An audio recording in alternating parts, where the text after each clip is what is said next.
Fight in recent memory. It's just 11 days away. In between the personal attacks traded between the two camps, we've heard very little from Floyd Mayweather until now. Stephen A. Smith spent a day with the undefeated champion, and he talked about the fight, his legacy, and that he believes he's better than Muhammad Ali.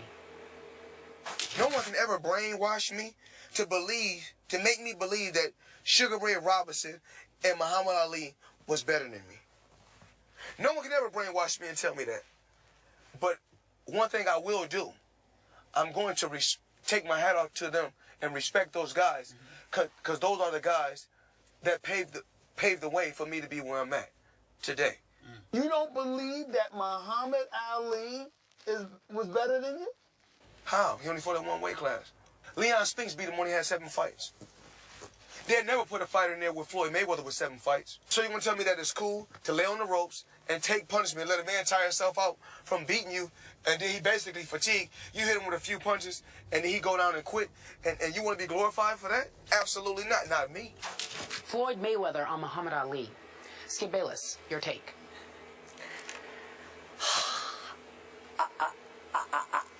I'm not sure where to start here. I don't know about that. I certainly enjoyed all of your interviews, your 7.5 hours with Floyd Mayweather Jr.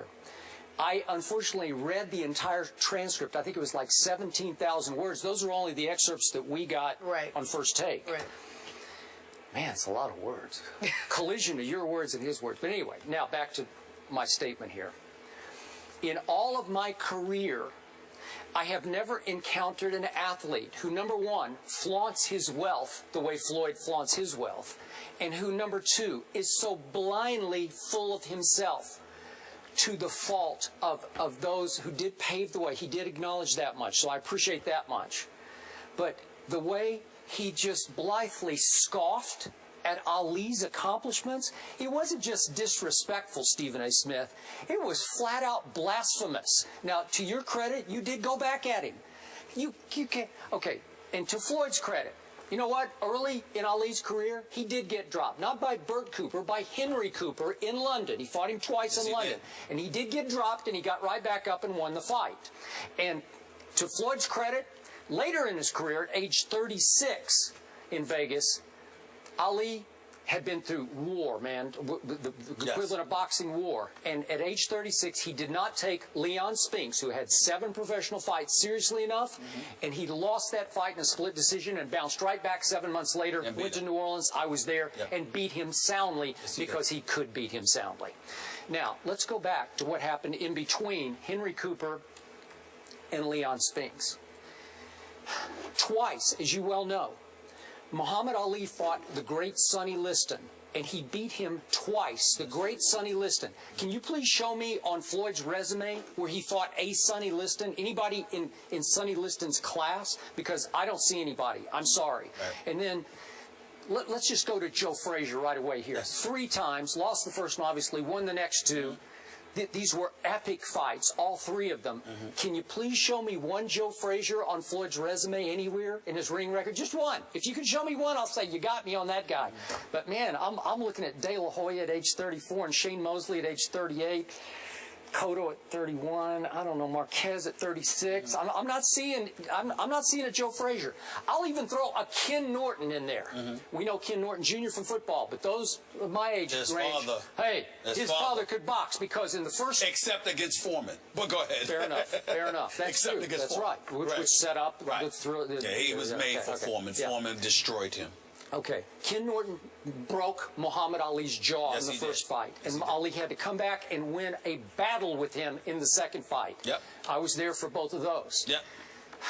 There's no Ken Norton Jr. I don't think anywhere on Floyd's pretty resume. It's 47-0. I don't see one. And then finally, we get to George Foreman. Got it. And this is the one that really threw me a curve from Floyd, because this is the one fight where I thought Floyd would say, because we all agree, Floyd Mayweather Jr. is a ring master. Yes, man. he is. He is a magician. He is a chess master in the ring. And and you don't give this man credit for rope-a-doping a man that we all thought might kill Muhammad Ali, like literally kill him. I know his camp. People don't realize that they think we're exaggerating when we say that. His camp feared for his life. For his life. Because this man was just pummeling people, and it looked like Ali at this stage and age in his career, he just couldn't even stand up to the onslaught of this towering behemoth that was George Foreman. Now we know George Foreman's selling the grills and he's kind of happy-go-lucky George. No, not this guy. That's not the George glowering, Foreman we knew. glowering. And I would think Floyd would sit back and say, that was beautiful, man, because he beat him with his head and his heart instead of his physicality, right? Well, why wouldn't Floyd respect that just a little bit? He just dismissed it and said, he's glorified for that? Yeah, he is, Floyd. You better believe he is, because he should be. This is Muhammad Ali we're talking about here, and he just dismissed him like, he ain't my league. Really? Are you ready? Yeah. But Stephen, put it in context for us at home, because that's just this, like, before you led up to that conversation. You got this. Here's the deal. I went to interview Floyd Mayweather. I was under the impression that I would have a sit-down interview with him. Floyd was like, no, bro, this is all access. Keep the cameras rolling the whole time. Let's go. And everything that you see was Floyd. And there was some parts, like, for example, when we're in the car, in his Bentley, what he calls his ride-around car, whatever, okay? Understand that when we were there, that wasn't an interview. That wasn't an interview. That was he and I debating, like going back and forth. It was being taped. I know that. Yeah. But what I'm saying to you is that when I was talking to him and they showed the part by the pool table and all that stuff, I'm asking him questions. Sure. But when we were in the car, we just two guys. He's driving me to go pick up his $190,000 that he won on the bet. There we go again. There we go again. Okay. So we're driving down there, and he instigates this conversation out of nowhere. I'm like, wait, I ain't asked you about Ali. Where'd that come from? And he just started going, man, please, none of them are better than me. And he went in like that. Now, obviously, I agree with you from the perspective, nobody is better than the greatest. Muhammad Ali is my guy. Okay, so I'm not even debating that. But all the points that you brought up allow me to impart my little bit of wisdom about the sport of boxing. Skip Bayless, first of all, the sport of boxing has regressed. Used to be 15 rounds when you were at that fight. It's 12 now. Yep. And guys used to come fight. And by the way, you had these rankings. They had to fight each other. And Howard Cosell, the late, great Howard Cosell, Wide World of Sports. You had these guys ranked in the top 10, literally fighting one another. And you saw it. Pay-per-view took over boxing now. So it's more about marketing. It's not about getting the fights that you want when you want. Why has the UFC elevated in the public's eye and mind over the last several years? It is because of Dana White. You know why? It's not just because of John Bones Jones or anybody else or Anderson Silva or Weidman or any of these guys. It's because you have a guy running the sport that gives the people the fights they want to see when they want to see them. That's not the case now. So when we think about a Norton, a Frazier, Skip, you could go back to even to a lesser degree, Ernie Shavers, Oscar Bonavino. Oscar Bonavino, all of these cats. I mean, these brothers was no joke. I mean, I'm a guy, Salvador Sanchez. People don't remember. This dude was. I'm talking about a welterweight, the featherweight division moving on up. This dude was on another level. I mean, he was gonna go down as one of the greats until he had some. I forgot whether it was a car accident or what. I don't remember correctly. My point to you is this. You have a situation where the game, the quality of fighters that are out there, we may not know because the sport is controlled more so by promoters today than ever before. Some would argue a Miguel Cotto, a Canelo Alvarez, an Oscar De La Hoya, when Floyd Mayweather fought them.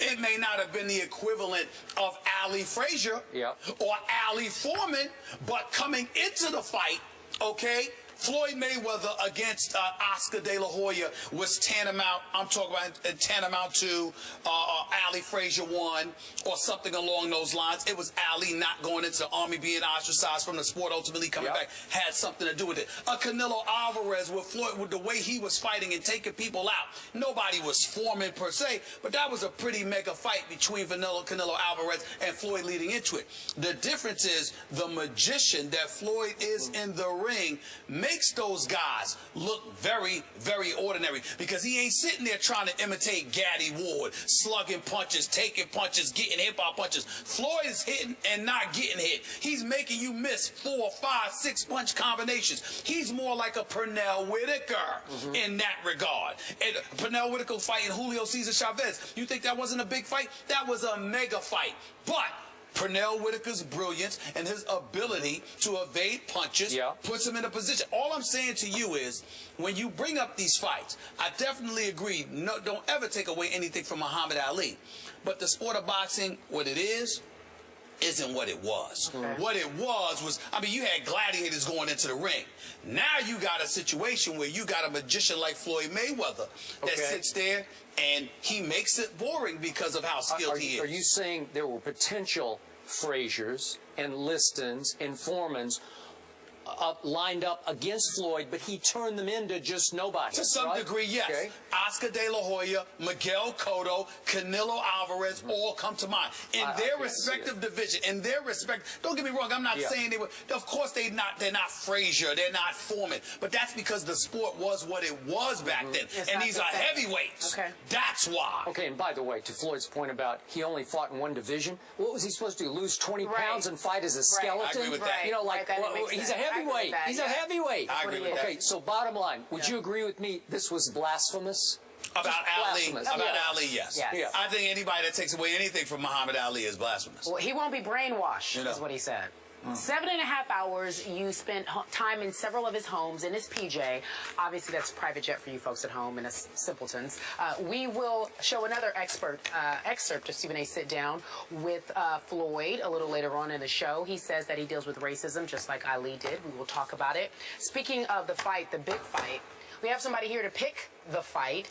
He is the projected 3rd or 4th. I know what he's going to do. I already know what Amari's going to do. I ain't worried about it. Cooper I ain't worried about it. Please. Before he joins the desk, who wins? Oh, okay. I couldn't get. There's no doubt about that. All right. Listen, as smart as that brother is, what did you think he was going to do? Amari joins the desk. Well, if he were really smart.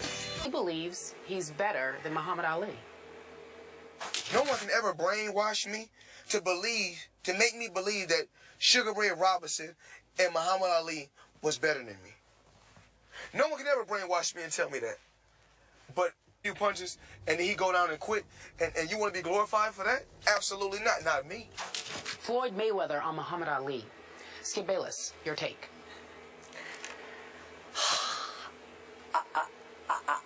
I'm not sure where to start. One thing I will do, I'm going to take my hat off to them and respect those guys, because those are the guys that paved the way for me to be where I'm at today. You don't believe that Muhammad Ali was better than you? How? He only fought in one weight class. Leon Spinks beat him when he had 7 fights. They'd never put a fighter in there with Floyd Mayweather with 7 fights. So you're going to tell me that it's cool to lay on the ropes and take punishment, let a man tire himself out from beating you, and then he basically fatigued. You hit him with a few. Fight in recent memory. It's just 11 days away. In between the personal attacks traded between the two camps, we've heard very little from Floyd Mayweather until now. Stephen A. Smith spent a day with the undefeated champion, and he talked about the fight, his legacy, and that he